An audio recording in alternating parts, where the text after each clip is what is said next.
வணக்கம் ஸ்ரீ காளியம் சொன்னம் ஸ்ரீ காளியம் பற்றி நான் உங்கள் அன்பு ஜோதிடர் அன்பு நண்பர் கார்த்திகேயன். நம்ம இன்னைக்கு பார்க்க போறது பாத்தீங்கன்னா இந்த 2026 ஆண்டு வரக்கூடிய தமிழ் புத்தாண்டு ராசி பலன்கள். இந்த 12 ராசிக்காரங்களுக்கும் வந்து பாத்தீங்கன்னா ஒரு பர்த் சார்ட் டைப்ல நான் தெளிவா உங்களுக்கு சார்ட் போட்டு எக்ஸ்பிளைன் பண்ணிருக்கேங்க. இந்த வீடியோவை ஸ்கிப் பண்ணா முழுசா பாருங்க.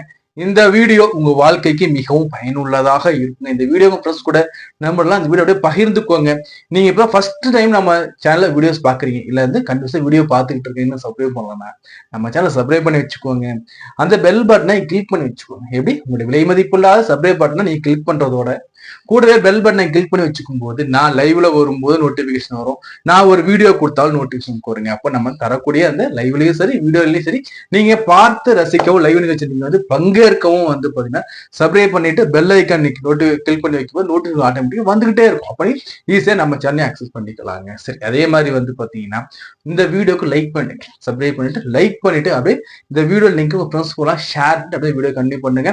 இந்த வீடியோ வந்து பாத்தீங்கன்னா உங்களுடைய ராசிக்கும் லக்னத்துக்கும் எடுத்து பாருங்க. இப்ப நீங்க உதாரணம் சொல்றேன் பாருங்க. இப்ப நீங்க வந்து மேச ராசியா இருக்கீங்க, கடக லக்னமா இருக்கீங்கன்னா மேச ராசிக்கும் கடக லக்னத்துக்கும் எடுத்து நீங்க பார்க்கும் போதுதான் ஒரு முழுமையான இந்த பலன்களுக்கு தெளிவா தெரிய வரும். இந்த முழுமையான பலனை வந்து பாத்தீங்கன்னா ஸ்கிப் பண்ணா முழுசா பாருங்க. ஒவ்வொரு செகண்ட்லயும் முக்கியமான தகவல் கொடுத்திருக்கோம். வீடியோ ஸ்கிப் பண்ணா முழுசா பாருங்க. லைக் பண்ணுங்க, ஷேர் பண்ணுங்க, சப்ஸ்கிரைப் பண்ணுங்க. இப்போ அந்த வீடியோ நம்ம உள்ள போகலாம். 2026 புத்தாண்டு ராசி பலன்கள் கன்னிராசி. இந்த கன்னிராசிக்கு தமிழ் புத்தாண்டு எப்படின்னு பார்ப்போங்க. அதாவது புதனை ஆட்சி கொண்ட கன்னிராசிங்க. புதனுடைய ஆட்சி உச்ச மூல திரிகோண வீடு இல்லைங்களா? சோ அறிவு நிறைந்த புத்திசாலித்தனமும் சாமர்த்தியத்தனமும் நிறைந்த இந்த கன்னிராசி அன்பர்களுக்கு இந்த தமிழ் புத்தாண்டு எப்படிங்க இருக்க போகுது, பிராபவ வருடம் எப்படி இருக்க போகுது பார்க்கலாம். போல இந்த பிளானோட பொசிஷன் சொல்றோம் பாருங்க. குரு பகவான் 11ஆம் இடத்துக்கு வரப்போறார் 10ல இருந்து 11க்கு. அதே மாதிரி வந்து ராகு பகவான் 6ஆம் இடத்துல இருந்துகிட்டு இருக்காரு. சனி பகவான் வந்து 7ஆம் இடத்துல இருக்காரு. கேது பகவான் 12ஆம் இடத்துல இருக்காருங்க. இப்போ இந்த கன்னிராசினால மனசுல பயம் ஓடிக்கிட்டு இருக்கும். ஐயோ இந்த ஜோசியர் என்ன சொல்ல போறான்னு தெரியலையே. ஆல்ரெடி வந்து பாத்தீங்கன்னா சனி பகவான் வந்து 7ஆம் இடத்துக்கு வந்து அவருடைய வக்ர போய் அப்படியே கனலா தாச்சிக்கிட்டு இருக்காரு. அப்ப இந்த ஜோசியர் என்ன சொல்ல போறான்னு தெரியலையே, கண்டக சனியா போயிட்டு நீங்க நினைப்பீங்க, இல்லைன்னு சொல்லல. ஆனா இந்த கண்டக சனிலையும் ஒரு அமர்க்கலமான ஒரு பொற்காலமான ஆண்டான பார்க்க போறாங்க. இப்ப வாங்க எக்ஸ்பிளைன் பண்றேன் எப்படின்ட்டு. இப்போ ஒண்ணு தெரிஞ்சுக்கோங்க, சனி வந்து எங்க இருக்காரு, குருவுடைய வீட்டுல சனி உட்கார்றது இல்லைங்களா? இந்த குரு என்ன பண்ண போறாரு, உங்களுக்கு ஆண்டு தொடக்கத்துல 10ஆம் இடத்துல இருந்தாலும் ஆண்டு தொடங்கி உங்களுக்கு ஜூன் மாதம் வருது பாத்தீங்களா? இந்த ஜூன் மாதம் 2ஆம் தேதி குரு பயிற்சி இருக்கு.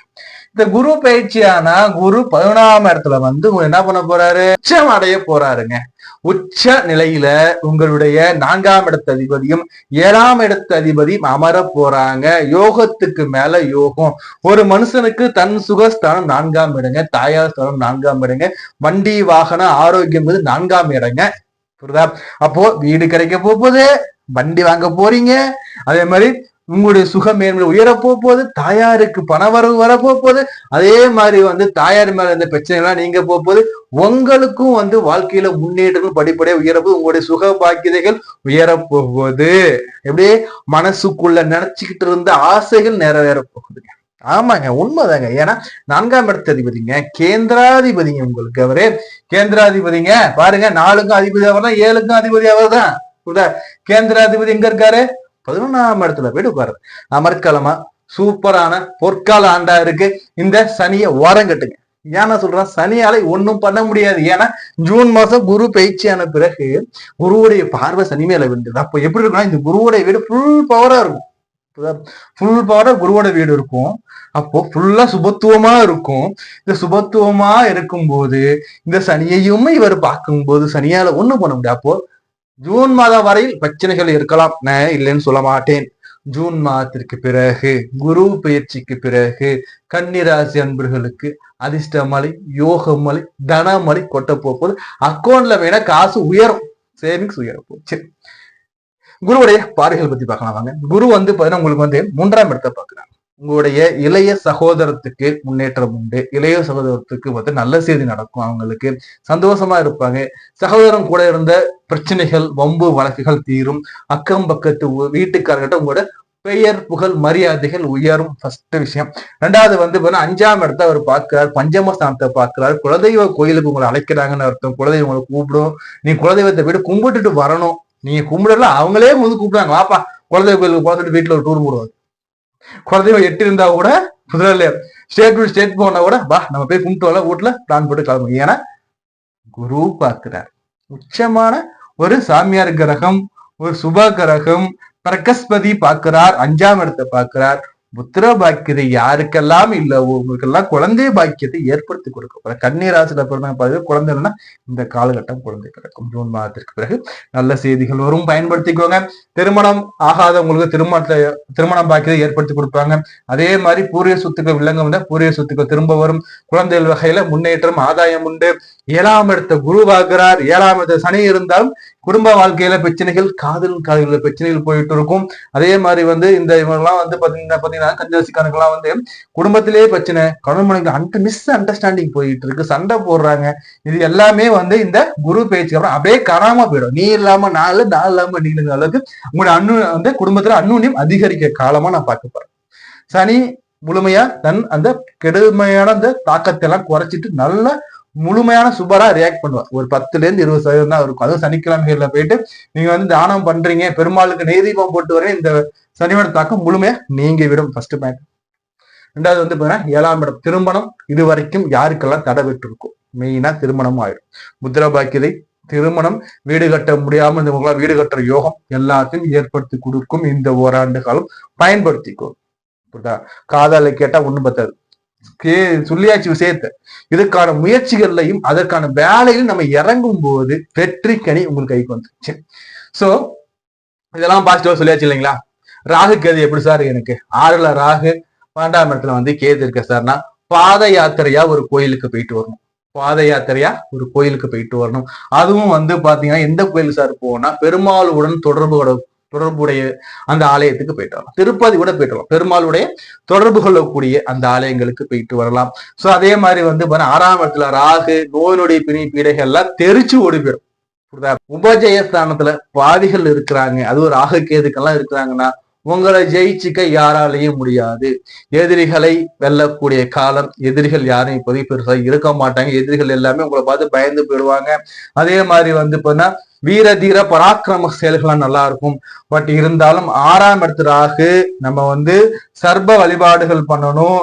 திருநாகேசனை போயிட்டு பாலாபிஷேகம் பண்ணலாம். ஸ்ரீ காளகேசியில போயிட்டு ராகுக்கு பரிகாரம் பண்ணி நம்ம ராகுவ சாந்திச்சு இதெல்லாம் பண்ணும்போது ராகு யோக ராகுவா மாறுவாங்க. இல்ல திடீர்னு கடன் உயரும், திடீர்னு பணம் வரும், திடீர்னு கடன் ஏறும், திடீர்னு கடன் அடையும், மாறி சொல்றோம். அதை மாத்திக்கிறதுக்கு இதுதான் உங்களுக்கு மிக முக்கியமான பரிகாரங்க. அப்போ ஓவராலா இந்த கன்னிக்கு எப்படி சார் இருக்குன்னா, இல்லத்தரசுல எடுத்து பார்க்கும்போது பார்த்தா உங்க கையில பணப்புழக்கம் அதிகரிக்குங்க. First point. பேர் புகழ் அதிகரிக்குங்க. உங்களுடைய சேவிங்ஸ் உயருங்க. புரியுதா? கணவனுடைய பாராட்டு இனிமே கிடைக்கும். மாமியார் நாத்தனோட பாராட்டு இனிமே உங்களுக்கு பாராட்டு மலைகளாக இருக்க வாய்ப்புகள் உண்டு. இருப்பினும் உங்களுடைய பேச்சு மட்டும் கவனமா இருக்கும். சிரிச்சு பேசுறது நம்மளும் கேலி கிண்டல் போனோம்னா பிரச்சனை ஏற்படும். புரிஞ்சுங்களா? அடுத்தபடியா பாத்தீங்கன்னா படிக்கிற மாணவர்கள் எடுத்து பார்க்கும்போது படிப்பு நல்லா இருக்கும். வெளிநாட்டுல போய் படிக்கணும்னு நினைக்கிற மாணவர்களா இந்த காலம் நல்ல யோகமா இருக்கு. நீ வெளிநாட்டு போய் படிக்கலாம். புரியுங்களா? அதே மாதிரி சீனியர் சிட்டிசனுக்கு இன்வெஸ்ட்மெண்ட் பண்றது நல்ல ஏத்த காலமா இருக்கு. உங்களுடைய ஓல்டு அந்த பழைய ஸ்டாக் எல்லாம் பிளாக் ஆகிருக்கு. இல்ல எனக்கு ரொம்ப ட்ரெண்ட் கம்மியா போயிட்டு இருக்கு சார், எனக்கு அதாவது ப்ராஃபிட் இல்ல லாஸ்ல போயிட்டு இருக்குன்னா உங்களுக்கு ப்ராஃபிட் கொடுப்பதற்கும் வாய்ப்புகள் உண்டு. சோ அதே மாதிரி பாத்தீங்கன்னா உங்களுக்கு பாத்தீங்கன்னா இந்த சீனியர் சிட்டிசன் எல்லாருக்கும் அக்கௌண்ட்ல பணம் உயரும். சேவிங்ஸ் நல்லா வரும். சேவிங்ஸ் நீங்க பண்ணலாம் இந்த காலகட்டத்துல.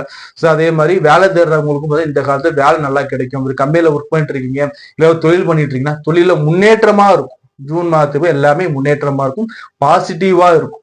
இந்த காலகட்டத்தை பயன்படுத்தி காட்டுள்ள போதே தூற்றிக்கொள். பணம் வரும்போது பணத்தை சேமிச்சு வச்சுக்கணும். மழை பெய்யும் போது மழை நம்ம எப்படி சேமிச்சு வச்சுக்கிறோமோ அது மாதிரி இந்த பணத்தை நம்ம சேமிச்சு வச்சுக்கணும். காசு செலவு பண்ணிட்டோம்னா திரும்ப வராது. சோ அதனால பணம் வரக்கூடிய காலமா தான் இருக்கு. இந்த கண்டக சனிகளா ஓரங்கட்டி வைங்க. இருப்பினும் இருட்டுல போகக்கூடாது. இருட்டுக்கு காரகத்தா சனி வந்துடும். பகல்ல சூரியனும், இரவுல சனியும் வந்துடும். அப்ப இவரோட ஆதிக்கம் மிகுதியா இருக்கும். அப்போ இரவு நேர பயணத்தை நம்ம தவிர்த்துக்கணும். டிராபேக் எடுத்து பார்க்கும்போது இரவு நேர பயணத்தை தவிர்த்துக்கணும். அதே மாதிரி புதிய வகை உணவு முறையை நம்ம தவிர்த்துக்கணும். உடற்பயிற்சிகள் இருக்கணும். சோம்பல் நம்ம குறைச்சிக்கணும். இதே வேகத்துல போகணும். ஹெல்மெட் போட்டுக்கணும். சீட் பெல்ட் போட்டுக்கணும். பேருந்துல பயணிக்கும் போது பேருந்து நின்றுட்டு நம்ம ஏறணும் இறங்கணும். ரோட்டை கடக்கும் போது 2 பக்கம் பார்த்துக்கிட்டு கடக்கணும். என்ன சார் இப்ப எல்லாம் சொல்றீங்கன்னா, ஆமாங்க, நம்ம போவோம், டக்கு தடி கீழே விழுந்துரும். புதல்ல திரும்புவோம். புதல நம்ம டக்கு இடிச்சு 2 பேர் கைகள் வலுவுண்டு போயிடும். சோ அதுதான் சொல்றோம், கவனமாக இருக்கும். ஒவ்வொரு ஸ்டெப்லையும். அதே மாதிரி குடும்ப உறவுகளை கவனமா இருக்கணும். என்னதான் குரு சுபத்துவத்தை கொடுத்தாலும் நம்ம சண்டை சர்ச்சைகளும் போடக்கூடாது. புரியுதுங்களா? சோ வழிபாடுகள் என்ன சார் பண்ணலாம்னா, குரு தட்சிணாமூர்த்தி வழிபாடுகள் வச்சுக்கிறது நல்லா இருக்கும் முதல்ல. அதே மாதிரி பாத்தீங்கன்னா பாத யாத்திரையாக ஒரு ஆலயத்துக்கு போயிட்டு வாங்க. பெருமாளுடைய தொடர்பு கொள்ளக்கூடிய அவதார ஆலயங்களை எது வேணா போயிட்டு வாங்க. ஃபர்ஸ்ட் ப்ரியாரிட்டி வேணா திருப்பதி வச்சுக்கோங்க, போயிட்டு வாங்க, நல்லா இருக்கும். லட்சுமி நரசிம்மர் வழிபாடுகள் நல்லா இருக்கும். அதே மாதிரி சங்கடகர சதுர்த்தி விருதுகளும் நல்லா இருக்கும். இதுல உங்களுக்கு எது ஒர்க்கோ எடுத்து நீங்க பண்ணுங்க. தொடர்ந்து நம்ம பேசிக்கிட்டே இருப்போம். நம்ம சேனல் சப்ஸ்கிரைப் பண்ண மட்டும் மறக்காதீங்க. சப்ஸ்கிரைப் பண்ணிடுங்க, லைக் பண்ணுங்க, லிங்க் ஷேர் பண்ணி விடுங்க. ஒரு தனிப்பட்ட ஜாதகத்தை பார்க்கணும் விருப்பப்படுறீங்களா? ஸ்கிரீன் நம்பருக்கு டெக்ஸ்ட் பண்ணி அல்லது கால் பண்ணி அப்பாயின்மெண்ட் வாங்கிக்கோங்க. நம்ம இது வரைக்கும் பார்த்து பாத்தீங்கன்னா 12 ராசிக்கான பொதுவான ராசி பலன்கள். இந்த ராசி பலன்கள் எப்படி உங்களுக்கு அப்ளிகபிள் ஆகும்னு பாத்தீங்கன்னா, உங்க ராசிக்கும் லக்னத்தை எடுத்து நீங்க மேட்ச் பண்ணி பார்த்துக்குவாங்க. அதே மாதிரி நடப்பு தசா என்ன நடக்குது, அந்த தசாக்குள்ள போற புத்தி என்ன, புத்திக்குள்ள போற அந்தாரம் என்னங்க ஒரு கால்குலேஷன் இருக்கு. இதை பேஸ் பண்ணி தான் உங்களுக்கு இந்த பலன்கள் அக்யூரசி உங்களுக்கு இருக்குங்க. இந்த பலன்களை நீங்க பார்த்துக்கோங்க. பார்த்துக்கிட்டு உங்களோட தசா புத்தி எப்படி இருக்கு, தசாநாதனுக்கு இந்த கிரக அமைப்புகள் சுபரா இல்ல அசுபரான்னு பாருங்க. அதே மாதிரி நடப்பு தசா உங்க லக்னநாதனுக்கு லக்னாதிபதிக்கு சுபரா பாவியா எந்த நிலையில இருக்காங்க, லக்னத்தில இருந்து 3, 6, 8 பண்ணல மறைஞ்சிருக்காங்களா, இல்ல கேந்திரத்தில் இருக்காங்களா, திரிகோணத்துல இருக்காங்களா, அல்லது திக்பலத்துல என்ன பொசிஷன் செக் பண்ணிக்கோ. இதெல்லாம் எப்படி உங்களுக்கு தெரியும்னா, ஒரே ஜோசியர்கிட்ட போயிட்டு உள்ளதை உள்ளபடி ஜோசியர்கிட்ட போயிட்டு நீங்க செக் பண்ணி பாருங்க.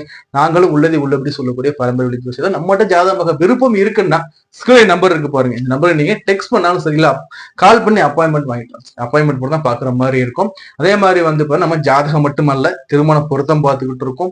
ஜாதகமே இல்லாதவங்களுக்கு பெயர் ராசி வச்சு நம்ம பார்த்துக்கிட்டு இருக்கோம். அதே மாதிரி வாழ்க்கையில வரக்கூடிய எண்ணிலடங்கா கஷ்டங்களுக்கும் வாழ்க்கையில எப்படி சார் அடுத்த லெவல் போறதுங்கிறதுக்கும் ஜாதக ரீதியில் நம்ம பாத்தீங்கன்னா நம்ம ஒரு தெளிவு கொடுத்துக்கிட்டு வந்துகிட்டு இருக்கோம். வீடு கட்டணும், கார் வாங்கணும், இதெல்லாம் சிக்கல்கள் இருக்கு, மனையில சிக்கல், எல்லா விதமான A to Z ஜாதகமும் பார்த்து கொடுத்துக்கிட்டு இருக்கோம். அதே மாதிரி ஜாதகம் எழுதியும் கொடுத்துக்கிட்டோம். நீங்க எந்த ஊர்ல எங்க இருந்தாலும் சரி சார், சில நம்பர் நீங்க ஜாதகம் எழுதி புக் பண்ணிக்கிட்டீங்கன்னா ஜாதகம் எழுதி கொரியர் வைக்கப்படும். அதே மாதிரி கொரியர் உங்களுக்கு கிடைச்ச உடனே ஃபர்ஸ்ட் அப்பாயின்மெண்ட் நாங்க கொடுப்போம். ஃபர்ஸ்ட் அப்பாயின்மெண்ட் உங்களுக்கு ஃப்ரீயாக தான் இருக்கும்.